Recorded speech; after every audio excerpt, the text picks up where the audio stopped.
In the book of Chronicles, in the Bible's Old Testament, King Asa had a trusting problem. He started well when he was a young king, fully trusting in God to protect him and his people. He did what was good and right in the eyes of the Lord. However, decades later, he became overconfident in his own resources and his own abilities to overcome an enemy.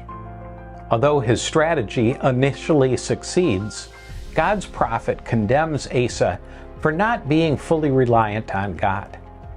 The story of Asa is a warning to us as investors who over time tend to become more protective over our assets and more reliant on what we've saved for ourselves.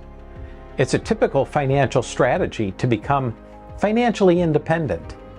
As we approach retirement, we try to make plans to be self-sufficient and to make sure that we have enough to meet every possible need for the rest of our lives.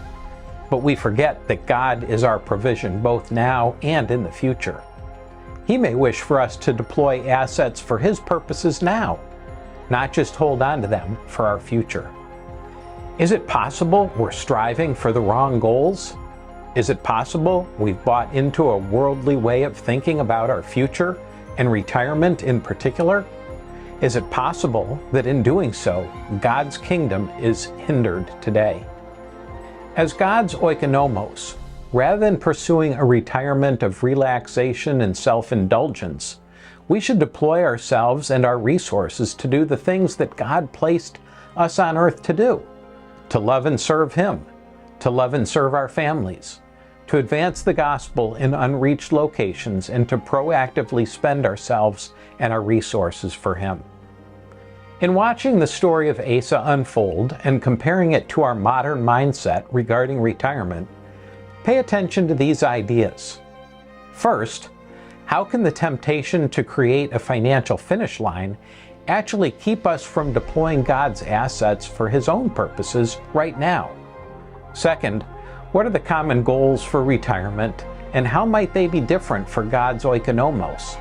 And third, what might God desire as alternate goals for both our time and money during retirement? Asa's life mirrors many people's lives.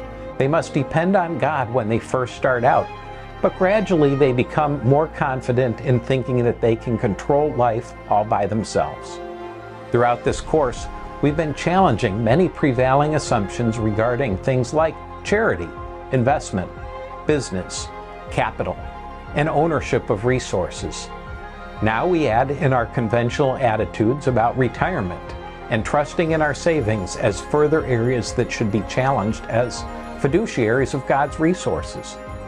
I pray that this section causes you to begin to seriously evaluate how God views these topics. Jesus is very deliberate in teaching His followers to pray. One of His most familiar prayers contains the phrases, "Thy kingdom come, Thy will be done," and "Give us this day our daily bread." I invite you to consider how these two petitions, bringing God's kingdom and asking for daily bread, apply specifically to our investing and saving mindset. I hope you understand by now that when Jesus talks about God's kingdom coming, this includes participating with Him in this mission by using investment capital to build His kingdom. Christian investors can strategically direct their resources toward God's kingdom objectives. In order to deploy our capital strategically, we need to remember whose capital it is in the first place. Furthermore, we may need to act contrary to some typical accepted financial advice, especially regarding the definition of acceptable risk. We should also ask ourselves what praying for our daily bread means for each of us. Many of us in the Western world don't need to pray for our daily provisions because in an effort to achieve financial independence, we've already saved up enough to last for many, many years.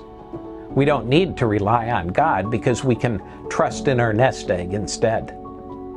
God's oikonomos lived differently because a biblical steward didn't own anything and received everything they needed from their master. Similarly, we need to live confidently, knowing that God is our provider. It's not our job or our bank account or our retirement fund.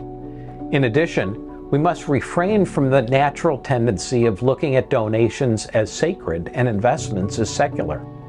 As such, our financial and estate plan should maximize God's objectives during our lifetime. In this upcoming section, look for further understanding of these ideas. First, how can investments be part of our prayerful agreement for God's kingdom to come on earth as it is in heaven? Second, what does it look like to require daily bread from God? And third, look for scriptural examples about our dependence on God.